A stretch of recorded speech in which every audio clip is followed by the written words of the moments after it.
Hi, and welcome to General Meeting. I'm Becky Slobiter. Today is my 40th episode, and I'm doing something a little different today. We're going to do a clip show, sort of like when The Simpsons did So It's Come to This. This is a Last Looks clip show, a celebration of pop culture. So it is a look back at the previous 39 episodes that I have made and all of my guests who have had incredible choices when we've gotten to the Last Looks section. If you're new to this podcast, here's in brief what the Last Look section is. 4 questions, all pop culture focused. The first, what is your favorite movie of all time? Say anything, Lloyd Dobler. Or a few movies you love and feel are representative of your taste. What 2 albums would you have with you if you were stranded on a deserted island to help maintain your sanity until you're rescued? Third question is books, favorite book of all time, or a few books that you love and have been meaningful to you and you'd recommend. And same for television, either favorite show of all time or a show you've watched recently and would recommend. So those are the questions. I structured this episode in the same way. So we start with movies, and we're going to start with that right off the bat after the credits roll. Then I will come back very briefly to intro the music. Then I will skip over books entirely because I found that as I was going through the clips, even though there were so many great recommendations for books, those clips were not so fun. They were sort of longer and quite emotional at times, which I love, but was not in the vibe of this Simpsons-esque clip show. And so we're going to skip over books entirely and go right to television. And then next week, we will be back with an incredible episode with a writer, director, actor who has written a memoir that is really one of the best memoirs I have ever read. And we had an incredible conversation. I can't wait for you to see that. So thank you for listening. Thank you for watching. Thank you for being on this journey. I hope you love this clip show as much as I loved putting it together. It was so much fun. I love the pop culture aspect of this podcast, and I hope you will too. So thanks again. Go Birds.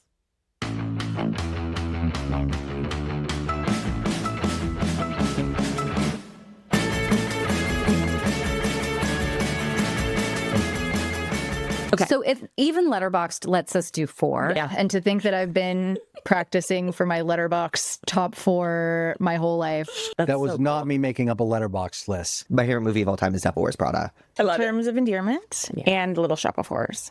Ordinary people. This is a no-brainer for me, and I don't care who judges me. I will die on this hill. The greatest movie of all time. It is comedic excellence. It is. There's no great. It is the first time I laughed so hard I cried. I vividly remember. It is White Chicks. Yes. White Chicks is remember the you telling me greatest this. movie of all time.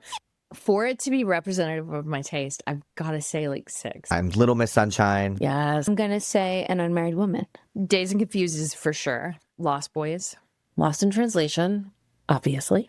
And Bridget Jones' Diary. Jurassic Park. It's Jurassic Park. Jurassic Park, huge Yes. for me. Comes up all the time. Yeah. I was so moved by the CG. I was moved by the dinos. I love dinos, first of all. Yeah. And it was just like the most, to me, not only the most relevant theme Yeah. of our time Yeah. and of my time, like the idea that science, no one ever, like even with AI, you don't question if we should, you know, like we're just Totally. going for it, you Yep. know, and the like dynamic, that theme, but also like the cast. I mean, Oh, get out of here. I cannot. To me, the movie is like when you have a movie that transcends all of it. Obviously, Spielberg's the best at everything. Yeah. But like you have the popcorn fun plot stuff, the visual stuff.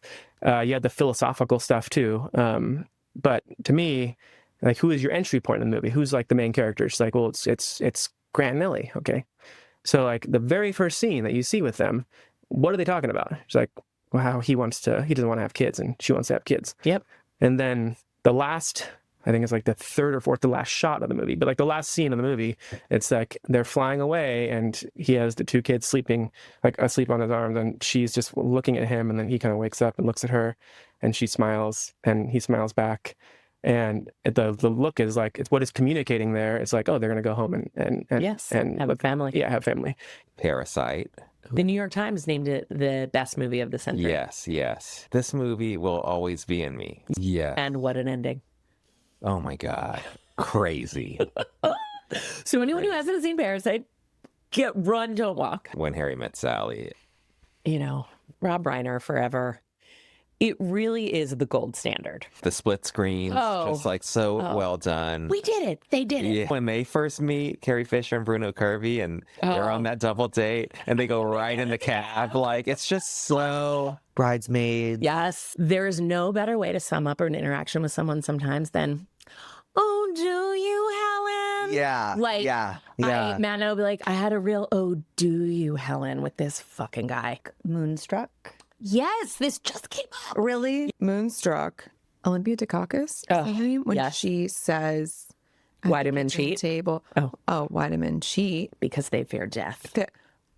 That when she's at the kitchen table and she says, I think it was, I want you to stop seeing her. Mm-hmm. And he gets mad and then he goes, okay. Idiocracy, I love. Yeah. Oh my God. I know. Scary now, but really funny at the time. Good Will Hunting, because it is the perfect mix of comedy and heart and real grief and all those things. And they're also so fucking funny. The whole Casey Affleck runner Oh, also of my like how God, much they the shit on him. burger and- It's hard to overstate Yeah. what that movie and their performance is and the fact that they wrote it and them, you know, jumping up and down on the Oscar stage. My son brought it up to me the other day randomly. He was like, did you know that they wrote Good Will Hunting? And I was like, yeah, yes, I did. I was aware of that. Waiting Right? for Guffman with Best in Show. They're a pair. I actually think Best in Show is the funnier of, like, it makes me laugh. How dare you? I know. It makes me laugh so hard, but We can each have our own opinions. Cool. Waiting for Guffman, which I just rewatched. It was like, this is so weird and specific and But like you get it. yeah. That was the Yeah. thing that I felt when I saw it. The man in the audition starts doing Raging Bull, yeah. and Corky St. Clair's face is maybe the funniest thing you've ever seen. I just, We used to quote it. I remember we course. quoted like, I bite my pillow and in your ass face. and then my wife Bonnie, I buy most of her clothes. Just with that face. The Gwen Fabin Blunt stuff. I talked about this when Jesse Hodges was here because she chose that and Best in Show Yeah. as sort of a twofer. But when she's like, it's not easy to be a Fabin, I can certainly understand how the Kennedys feel. My favorite movie is the first Pirates of the Caribbean. I had a meeting, a general meeting with a guy at Disney, and there was a poster on the wall. And I was like, oh, Pirates of the Caribbean, I can't wait to see that. And he's like, oh, yeah, we'll see how that goes. And Yes, they thought it was going to be a they thought disaster. it was going to bomb. It was going to be the worst movie ever. There's two others that come up a little bit later on, like Dark Knight, Midnight in Paris. Was Animal House. The Mummy. Friday, and you ain't got shit to do. you ain't got shit Yep. to do. If the first Iron Man, like, to me, created this whole other thing. I think it's really special. I know people are like, we're oversaturated with Marvel. I also don't think the original Iron Man gets its due sometimes. It's so special. It's perfect. Yes. It's so grounded. It So- reinvented something. At the very end, I am Iron Man. Yeah. And then you're out. And Gwyneth is perfect as Pepper Yes. Potts. I would say if I'm picking one, Yes. which you know, I do. is Funny Girl with Thelma and Louise, Anchorman. Moonlight and I Am Love. Ooh. Barry Jenkins film and Luca Guadagnino, early Luca. I think I'm going to go Big Lebowski. Come on, Lebowski. Yeah. I mean, Pulls the room so together. good. My Cousin Vinny. It's True Romance, Goodfellas, and Face Off. And look. My top 4 favorite movies are in Everything I Do, which I didn't know. Okay. Before Sunset, Yeah. you get that. You betcha. Right. You On the betcha. road romance, right? The Apartment, Yep. which I explain why. Yes. Step Brothers, that's the Did we just become goofiness. best friends? Yeah. Yes, totally. And the propulsive nature of Raiders of the Lost Ark. Listen, Raiders of the Lost Ark is the movie that made me want to make movies when I was a kid. Yeah. The Shining. Wizard of Oz, Sullivan's Travels, Yeah. Control. Yes. Taxi Driver, Yes. Zoolander. Okay, I can't wait to hear what one the of the third great of this is. But yes. But stick on Zoolander for 1 sec. mermaids. Really. with Cher. Grew up with a single mother and a sister. And I remember my mom and I loved that movie. best. What is Winona's character's name? Charlotte. Charlotte, we're Jewish. Our Scream and My Best Friend's Wedding. Terms of Endearment, James L. Brooks is, to me, tonally, and honestly, I would try to like pattern my book after it, but it's about mother and daughter. Give and my daughter the shot. their I mean, complex relationship. yes. And I know people don't like when I say this, but it is largely a comedy until the end, and then it's very much not. so devastating. But it is very funny. Yes. And I love the tone of like there's some sweetness, a ton of humor, dark comedy, but like you're gonna be crying your eyes out. Okay. I love Bottoms. That it's a classic nerds trying to fuck movie, but it's girls. I love it so much. The Amadeus. My Cousin Vinny. So I married an axe murderer. I do feel a little bit like I'm in the Criterion closet and I should pick like The Godfather Part 2. Exactly. But my Godfather Part 2 is super bad. As it should be. Silence of the Lambs. I saw that when I was 15 on a band trip to Panama City, sitting next to PJ, who was in a hypercolor shirt, and I squeezed. Do you remember hypercolor? And I squeezed her shirt so hard, and it was like purple tie-dye right at that spot. Of course, serial killers are fascinating to me. The human condition, what drives people to behave in the way that they behave, but also the thing that I don't think we talk about that movie is a woman in a man's world, because the way that it's she gets shot on the elevator and she's this small. short, Yes, the way or it's shot. when they're doing like the autopsy on the body that they With pulled the from the stuff river in their and noses. she's like seeing things that these men are not seeing because they can't see past the woman, the naked body. Anyway, I'm obsessed with that movie. Whenever Matt and I are like, what are we going to watch tonight? I'm like, Silence of the Lambs. I love it to an unhealthy degree. the danger of her entering that world, of her daring to think she's good enough, but also to be singled out and sought out, all of those things. And then the audacity of all the like men around her, even like well-meaning men like her boss. Scott Glenn means well, even though he is, he has a little thing for her, for sure. I think Armageddon is one of the perfect movies of all time. Is it a good movie? No. Is it just so much fun, and the banter and like the stupidity of it mixed with the end when Bruce Willis sacrifices himself for Ben Affleck and for Liv Tyler? Like, I mean, it's got heart, it's got comedy, it's got action. I love Armageddon, and every single time it's on, I'm like, I guess I'm watching Armageddon again. Training Day. Whoever is fucking out there, I'm sorry with all the F-words, saying that we gave that Oscar to Denzel because we forgot to give it to him for Malcolm X can go shit in their fist, because let me tell you something. That is one of the top 5 performances on film ever. I love when any movie exists now that's a blast. Just fucking fun. And you can feel like, oh, yeah, that's what it should feel like to go to the movies. Yeah. I love Weapons because of that. Yes. It was a blast. Sinners too. I'm adding one more. Yes. Yeah, you could go like, yeah, we Good went work, to the movies. Warner Brothers. Good work. Yeah. And then I'm also adding Begonia just because I love it. I love it. I How love good was that? everything about it. And we're not going to give it away here, but did you see the end coming? Part of why I love it is because never has any movie before had me so back and forth. Right. The So entire engaged. So exactly. So I saw it coming like 6 times. And Right. then 6 times I did not. And see then it convinced coming. yourself not. Yes. We want to throw in one more recent one. I love The Substance. I was devastated when Demi did not win, first of all, because Yeah, I have loved her for way too long. And I was just like, okay, finally. Couldn't have loved The Substance more. When she is curling that one tendril. I don't know if I've ever like screamed so much at a movie. Truly. And literally saying like, don't. Literally at one point I out loud went, be nice to yourself. That's you. Stop. How great is Edie Patterson? That's all I want to say.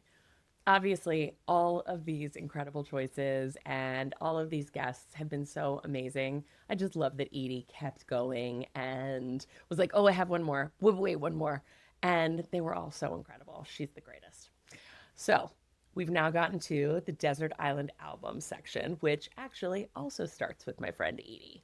So please enjoy everyone's choices at least to some degree, of if they were stranded on a deserted island, these are the two albums they would have with them to maintain their sanity until they're rescued. Ill communication. Paul's Boutique. Paul's Boutique. Yeah.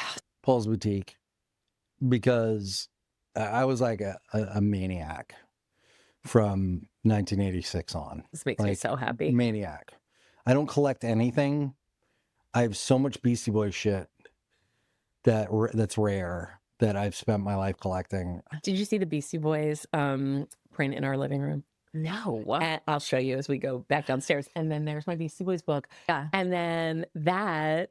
Oh. Okay. Well, the first one, you're going to start to see a running theme about female rage is Alanis Morissette's There we Jagged go. Little Pill. Alanis Morissette, Jagged Little Pill. Listen, I'm we a are 90s who we are. I was just going to say. I'm doing a podcast tomorrow recapping the Lilith Fair documentary. The Lilith Fair documentary that changed my life, you say? Perfect no skips albums.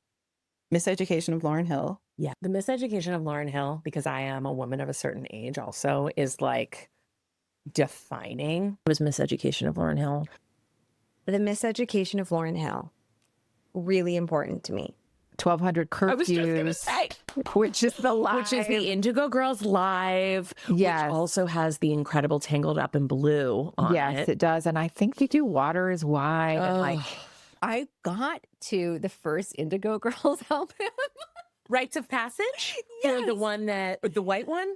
Okay. Kid Fears, Prince of Darkness, Closer to Find. I mean, Closer to Find. Okay, yes. got it. Not Rites So of that I Passage, can which belt is it. When she is singing that in Barbie, where you like, and now you've cut me to my core, Yes. Greta Gerwig. Now you've Greta cut me Gerwig does to it my again. core. Yes. We need a whole separate podcast about the Indigo Girls. If you are a Gen X woman, how much impact they had, how defining, how it's still, like, talk about aged well. I could still, I mean, but I'll go Rites of Passage, Swampophilia. Yeah. But okay, you're going. My first one, my favorites, the Indigo Girls. When that moment in the doc where it's like, and everyone was like a little, like it was going great, but everyone was a little bit separated. Yeah. And then Indigo Girls joined the tour. Yeah, they stepped up and they said, then, come on, ladies. Exactly. Let's sing. Let's sing in the trailer after the show. I'm going to go with Days Are Gone by Haim. Double Billy Joel greatest hits album. I mean, this is so hard for I'll me. fall apart in front of you. I mean, there's certain Billy Joel. Are we going to watch that documentary? Not yet. I know. The Billy Joel documentary is so I need amazing. to be emotionally prepared for it. I'll go Turnstiles for you, but I'll also go Forward to Stormfront and everything in between. Glass Houses is probably Glass my Houses. favorite. But yeah, I I would like cheat weird and do a greatest hits. I would do a greatest hits. exactly. Lana Del Rey, Born to Die, Arcade Fire, Everything Now. Look, I open every single one of my pilots forever with a Springsteen quote. Different Springsteen quote each time? Oh, yeah. I will have to say a Springsteen, but I will think about that because that one's really hard. That is really hard. And I kind of feel like I think I know which one you're going to do. Okay, go ahead. Well, because the obvious one that I should say is Nebraska. Yeah. But you're on a desert think you're- island. Yeah. Are you going to say Darkness? I was going to I say think you need to say Darkness. Yeah. Dreamboat Annie, Heart. Why are you the coolest human being alive? Go on.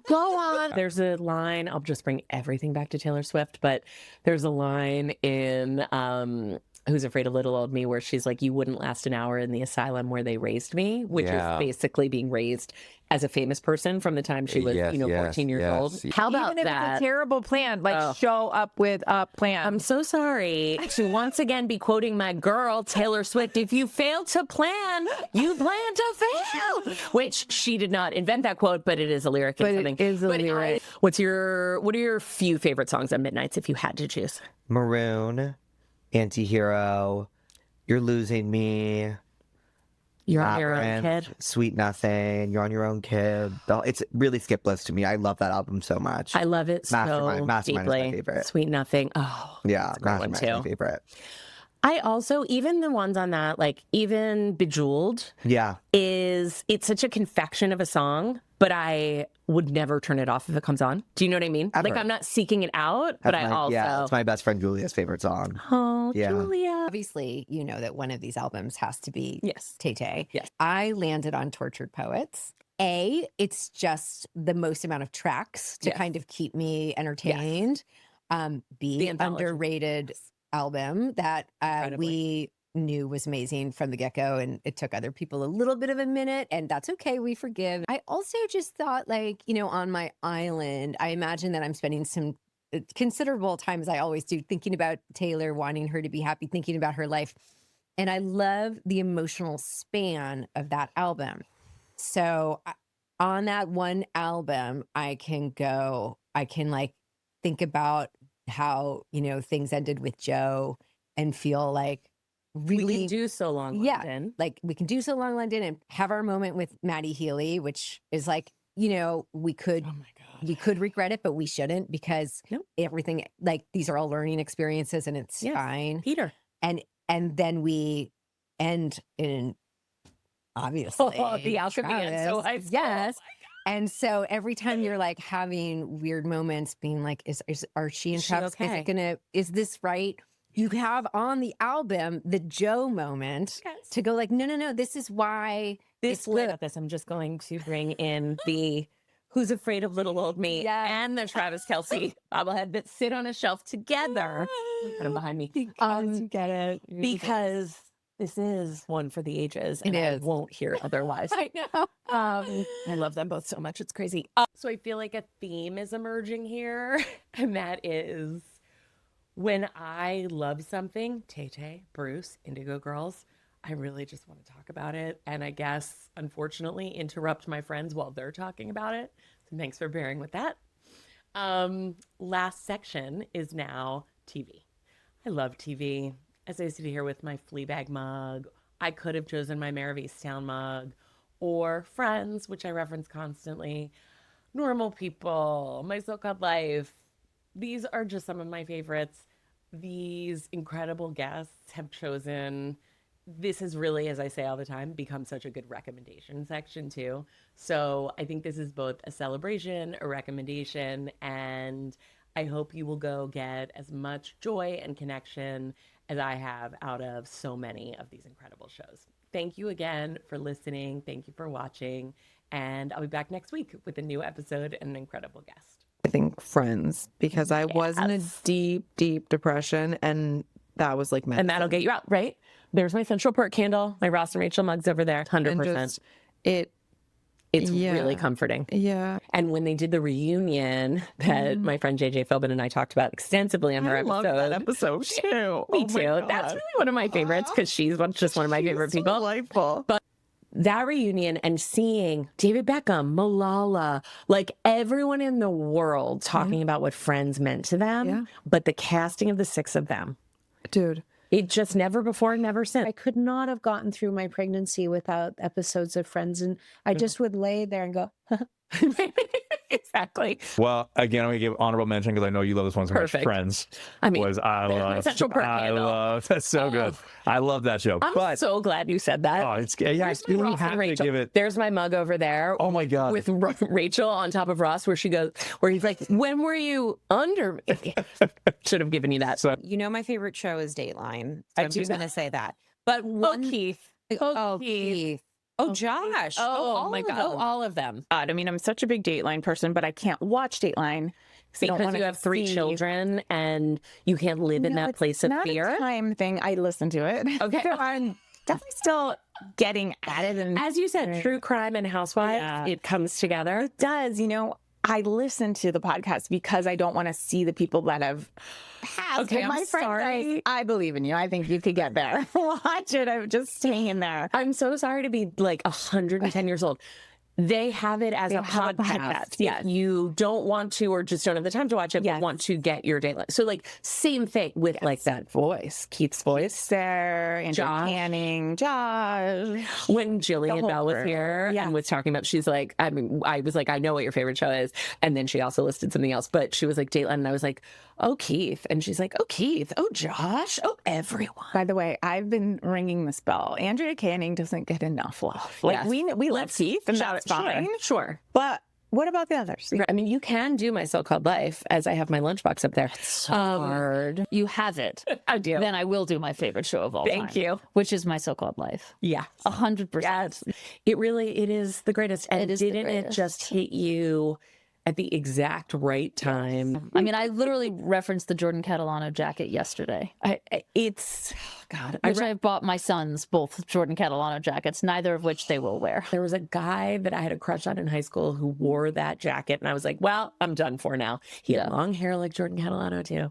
Perfect season. Any show I would mention would pale in comparison. Angela Chase Forever. Obviously, I already talked about Fleabag season 2, so I feel like that's covered, and that would obviously have come up. Fleabag. And it was crazy that she did a second season and it was like better. Even like better. The first episode around the table. Oh, the dinner table? It's working on another level. I know I described so many things as perfect. It's beyond that. There's not a wasted second. Yeah. Every glance at the camera, every look, every drag of the cigarette, whatever it is so intentional and so important. Like Olivia. I know, Olivia Colman. Oh my God. Special shout out for a TV2. Was it the Christmas episode of The Bear that I think we did put into Seven our Fishes? deck? Oh my God. Yeah. I mean, Jamie Lee Curtis in that, when he flips that table, I think I watch sometimes on TikTok, like just that scene. When Bernthal, and I heard him when he throws talking about it, I think on his podcast, and I don't remember who he was talking to about it, but he was talking about how he's like saying, I think to Chris Storr, like, I'm going to flip this table, dog. Like, yes. All right. Yeah. Like he was so in character because he's Bernthal and he's perfect. And when Bob Odenkirk just keeps fucking throwing. It's so, and he's just had enough. Good. Oh, Mikey. Like if I could get out of here. It's so accurate. I know. It's incredible. She was Jamie Lee crazy Curtis. in that. The magnitude of the depths of her performance, of that character, of the little details that she fucking nails. It's incredible. Incredible. Catastrophe. Yes. Oh my God. Sharon London sex? Sharon London sex. Such a beautiful, hard, funny, beautiful show. God fucking damn it. I love Catastrophe so much. Are we going to bring up Better Things now too? Oh, Better Things. Thank you, Pamela. Better Things. So much. Fuck off. Better Weeks. I feel like proud of Mikey Madison on her ascent and her winning the Oscar. So I'm like, proud. We knew about her first. We already knew about Mikey. Oh my God, that show is perfect. I'm going to give some props to Four Seasons. I loved it too. I loved it. My two favorite shows of all time are Girls and this German show called Dark on Netflix. It's very good. I know it. Yeah, Andy Samberg was like, you have to watch it's outstanding. this, dude. It changes it's lives. Unbelievable. Yeah, it's outstanding. Yes, that's exactly. Another show that I think is really, really important, just because of my beliefs around like girls and women. When you're talking about supporting girls and women, men have to be part of that conversation. Yes. So it's so important. Like the patriarchy doesn't just negatively impact girls and women, it really negatively impacts boys and men as well. You bet. And so anything that highlights the importance of male mental health, men being vulnerable, male friendships, all these things that are supposed to be toxic that are actually really, really great. Yes. Ted Lasso. Yes. I feel like the importance of Ted Lasso could be studied in schools. Be I curious. Really do. I think so many boys and men and people in general watch that show and be like, oh, I can be vulnerable as a man and I can have male friendships. And we don't really see male friendships like that on TV. And I think that's really important for men to see. So I'm going to say, not only because it's so joyful to watch and it's so hilarious, but Ted Lasso is just an important show. I couldn't agree with you more. That is such a perfect way to end, because also, who's been more supportive from the male side of things than Jason Sudeikis for women's sports? Like, God bless. Oh my God. Absolutely. Every time he shows up at a game, which is a lot of time, my best friend Amy and I are like constantly saying, like, look at him. Yeah. There, he's there again. Love. And just incredible work. And I couldn't be more excited it's coming back. The show Stumble on Peacock. Yes, I haven't watched it yet, but I hear people are talking about it. It is like every line is a joke. There's physical comedy. It's a mockumentary style. So there's like all, the layer on the layer on the layer. And when a comedy really delivers on comedy, I'm like, yeah, I know. Let's go. Catastrophe. Yes. Oh my God. Sharon London sex? Sharon London sex. Sharon London Sachs. The magic of Sharon Horgan and Rob Delaney. And the late Carrie Fisher. Okay, so I have a new favorite show on TV. This one was very easy for me to answer. Great. This UK show called Such Brave Girls. Have you watched this show? I know it's gonna like change my life. Everybody's obsessed with it, right? It's kind of life altering. Yeah. I will say White Lotus is my favorite show, just tonally. Yeah. For similar All reasons. the seasons. Oh, I mean, Carrie I Coon. love it. How about that fucking speech?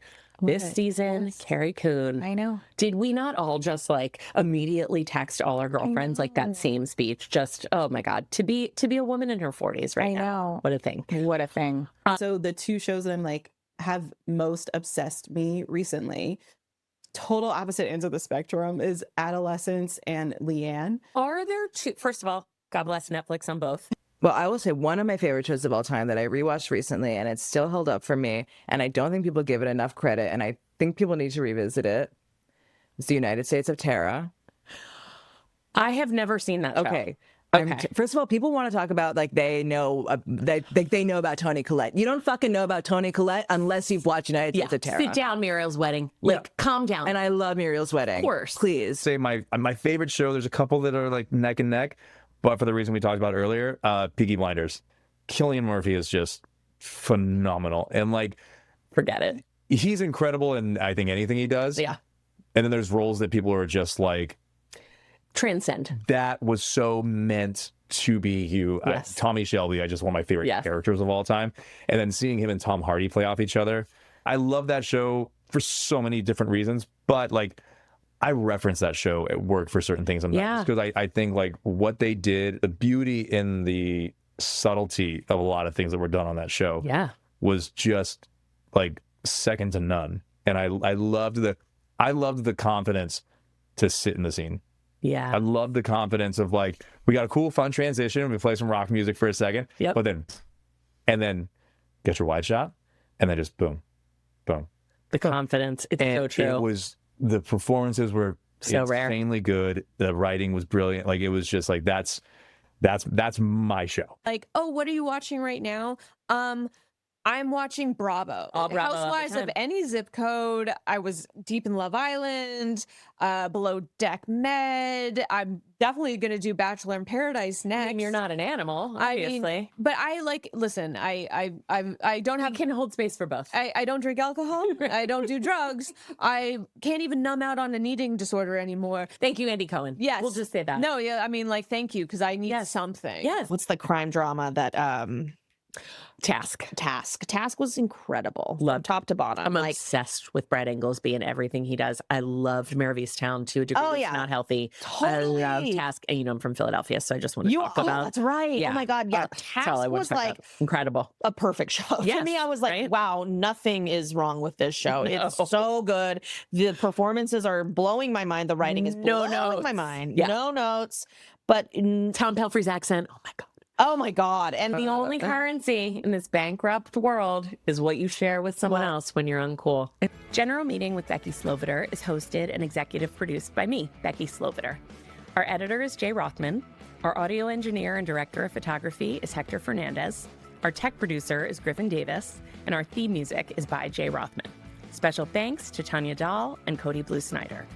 If you're enjoying this podcast, I would be so appreciative if you would subscribe or follow the show on whatever platform you get your podcasts.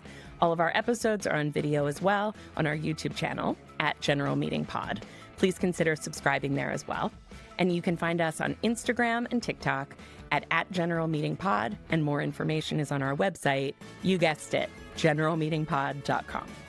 Thank you, and most importantly, even though they're not in season anymore, go Birds.